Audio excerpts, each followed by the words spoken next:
Hello everybody and welcome to this guide and tutorial for the Ghoulden Shot. Difficulty level is medium and I'm going to give you shots here that will bring you to its home. And here in the medium version we can win some spider balls. We're gonna talk a little bit more about that in just a little bit. Before we start, don't forget to subscribe to the channel, hit that bell button so you get a notification every time there's a new live stream or a new video coming up. Also, subscribe to patreon.com/golf-tommy for training sessions and also text guides. Last but not least, on golf-tommy.com and also in the video description down below, you will be able to find the text guide for this Ghoulden Shot. Thank you so much to Tony Richardsson for making this for the guide, and subscribe to his channel by searching for Tony Richardsson Golf Clash. You can see the logotype here on the text guide. Hit that subscribe button to him if you would be so kind. Here you can find all the information that is needed, so if you don't have the time to watch the full video, take the text guide, run with it. You know, here you have everything that is needed to know. And we're gonna go on and talk about this one a little bit in the end. But first, we're gonna take a look which one we're going to play. We're going to play the one that was hole number 1 from the recent tournament, the Monster March tournament. And we can win for the hole-in-one, the Banshee chest. When then we do have the Golem chest for the yellow ring, we do have the Dragon chest for the red ring, we do have the Wraith chest for the light blue ring, and Zombie chest for the dark blue ring. And obviously, if you do have any questions, check the frequently asked questions by pressing the question mark on the top right. If you do need any more assistance, you press the contact us button and write a ticket to the Golf Clash support. So cancel, and then we shut that one down. First, we're going to take a look at the landing position. Here, as we are going to be in between clubs playing for the rough bump, yes, doesn't matter what type of wind, it's going to be in between clubs. So we're going to have to bounce ourselves up towards the pin. So the reference that we're looking for is the red ring, there to the left by the rough line, with the second bounce 2 green squares in on the green. 2. You can see that in the text guides as well. And the thing that you will have to have in mind here is that is before you're adding spin. So very important that you wait to add spin and just start with position. So landing position, then spin, then adjust, and you take your shot in those steps. Otherwise, if you're adding spin first, you will not be able to replicate the landing position in the best way possible, as then the second bounce will be different depending on what spin you're using. And this is this position we're going to use with every type of wind, so we're not going to change, and it's very important that we keep the same type of spot. So here you have on the side there, Golden Long Iron, maximum distance with a 10% over adjustment, which is 1.63 per ring. But it's almost impossible to calculate 1.63 per ring in our head. So we're gonna take a look on top here of the camera, and you see the VPR table. There you can find the wind and you find the ring. So if we have a 4 mile per hour wind, we play 2.4 rings, and so on. So let's take a look at the video and let's see if we can't grab a... So for shot number 1, as you can see, we are completely in between clubs, and now we look for the red ring by the rough line. The second bounce be just 2 green squares on the green there, 1 top, and we're playing with 2 side spin to the left, and 2 side spin is a little bit too much when we do have a crosswind right to left. 2.9 gives us 1.7 rings, and we adjust to 1.7, then we're gonna take this shot, and as you will notice, we're gonna miss left here. And the reason we miss left is because we're using too much side spin to the left. But the top spin, as you can see, gives us a perfect distance here, and would be very close for a hole-in-one if we would be having the side spin correct. And that's what we're gonna mixture with, as once again, we cannot play for the rough bump, so we cannot take a shortcut that way. So we need to bounce before. Look there, spider balls, and we're gonna get to that, why those are important. Shot number 2, red ring by the rough line, and then the second bounce on the second green square on the green there, and then we have a 2.8, and now we're going to play with 1 top, and we're gonna play this one, as you can see here, I'm playing with 2 side spin, but we're gonna miss the right here. Reason we miss right is because we're using too little side spin. So now we have this type of wind, we're going to have it to add more side spin to the left. That's just how it is, and not something that we do control on how the ball is going to act. So we need to just compensate to do well. But in the end, this is gonna get fairly close, and we're gonna get ourselves one of the other rings here. You can see we're getting the red ring, which is perfect. You know, it's always getting one of the 3 closest. Hole-in-one, yellow, red ring gives us a nice little way to be able to mess up and get one of the outer rings if we're playing spider balls once again. 3.9, now we do have a more tailwind than we do have crosswind, and we need to think about that when we put on topspin.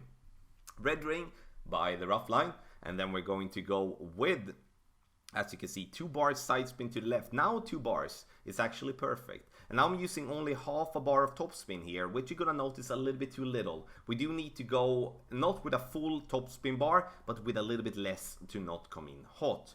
And as you can see, 3.9 gives us 2.3 rings. We hit the shot, we hit it perfect. And the ball is gonna bounce here now, and as you can see, we're getting the camera angle. Can we get this ball to roll towards the hole? Come on then!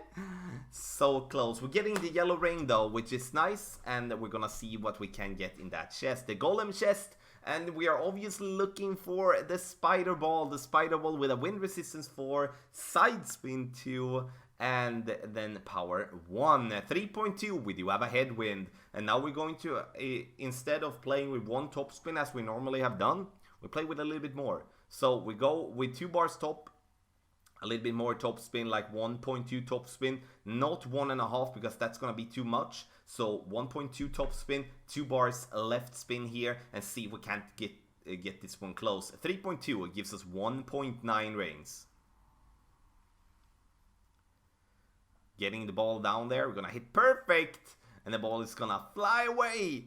Getting itself very close towards the pin here. We're getting to miss left, it seems like. Yeah, we do. We just barely miss there to the left, but we're getting one of the closer the closest of the blue ones, like the light blue ring, and we do get some spider ball once again. We just need to collect. The spider balls are super valuable when it comes to tournament. You know, wind 4, side spin 2, power 1, super good to play on par 3s, also short par 4s.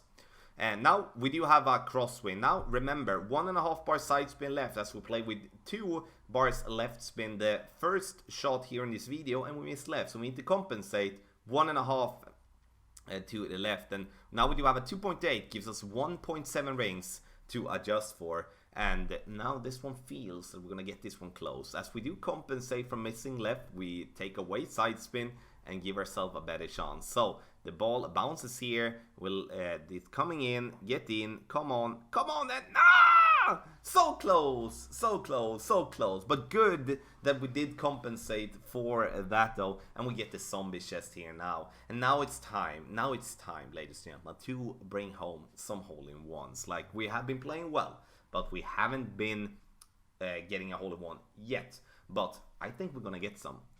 Yeah. 3.3 side spin, 1.5 bar. I'm gonna go with 1 top. Always 1 top when we have crosswind. 1.5 bar side and 1 top. 3.3, take a look at the chart, gives us 2 ring, and that's perfect. You know, when we have like a firm, like a 2, then we know it's going to just be used there with the red ring. Have in mind, you know, look for the landing position first, then you add spin, then you adjust, and then you take your shot. That structure, that routine, that's gonna help. Ball comes down, bounces. We like the camera angle now. We like when it zooms out a little bit and turns around, and we get it in for our first beautiful hole-in-one. And now we're gonna get 9 spider balls. No, sorry, 8 spider balls we're gonna get, and that's awesome. Those spider balls, once again, is gonna come handy, and also they looks really creepy when you shoot those in the hole, because then it comes some spiders, and oh, spiders is my least favorite animal, just to add that as well. 2.1, we have a tailwind crosswind. Now we're gonna add more side spin left here, due to the wind being other direction. So we go 1 top, 3 bars side spin to the left here, and 3 to just compensate as wind is coming other direction. Even though it's a very low wind, we still need to compensate by using more side spin here, otherwise we're gonna miss right of the pin. 2.1 gives us 1.3 rings, very low wind, and we hit the ball perfect. Ball bounces there, camera turns around a little bit, we're coming in with a very nice speed, getting that one in for our second hole-in-one. Let's fill up with some spider balls. Yes! But we do have one more shot. Can we bring home one other, one more hole in one? I think we can. So we get 8 spider balls on that account as well. We change to the no glove account and we have red ring by the rough line. 2 green squares in on the pin for the second bounce. We do have a 3.4 miles per hour. We use 1 top, 3 left spin. 3.4 gives us 2 rings. And we're gonna pull over the bullseye to give us 2 rings. And then we're going to adjust, hit our shot, and see how this, in a beautiful way, taking itself to its home. Let's see, it bounces here on the fairway. Come on, roll then, roll and roll and roll. Beautiful, right at the pin. We take 3 shots here. And, you know, I hope you learned something in this guide here. This is an approach that I went with due to that we are in between clubs for the rough bump. So therefore we cannot use the rough bump. And therefore we're going to bounce ourselves up, bringing home a lot of spider balls. Just to show you, what is a spider ball then? Take a look. We do have the spider ball somewhere here. Where do we have it? Where do we have it? Where do we have it? Did I miss it? I did miss it, I think. Where do we have the spider ball? Is it up here somewhere? It seems like that I'm pretty much blind now when looking for it. There we go. There we have it. Win 4. Side spin 2, power 1. Very good for par 3s. Very good for short par 4s as well, where you can reduce the wind. Still have some side spin. Look. You know how creepy it looks with that spider there. Okay, so take a look at the landing position here. Again, we do have the red ring by the rough line. Second bounce, 2 green squares in on the green. We do have that one there. We're going to take a look at the spin as well, obviously. We do have tailwind, half a bar of top spin, and 2.5 bar left spin. Now we're talking straight tailwind here. Tailwind, crosswind left to right, 1 bar top, and 3 left spin. Tailwind and crosswind right to left. 1 bar top spin and 2 left spin. Crosswind left to right, 1 bar top spin and 3 left spin. Crosswind right to left, 1 bar top spin, but 1.5 bar left spin. Headwind and crosswind left to right, 1.2 bars top spin and 3 left spin. Headwind, crosswind right to left, 1.2 bars top spin and 2 left spin. And then headwind, 1.5 bar top spin and 2.5 left spin. And we take a look at the chart here once again. In the end, we're gonna take away the rings. See, here you can find everything. Look in the video description down below for the text guide, but also find it on golfclashtommy.com. Thank you so much, everybody, for watching. And once again, I hope it went well for you, and I wish you all the best. Hit thumbs up if you liked the video. Make a comment with what you got in your chest. Did you grab some of the lovely spider balls or not? Let me know there. Thank you so much, and good luck.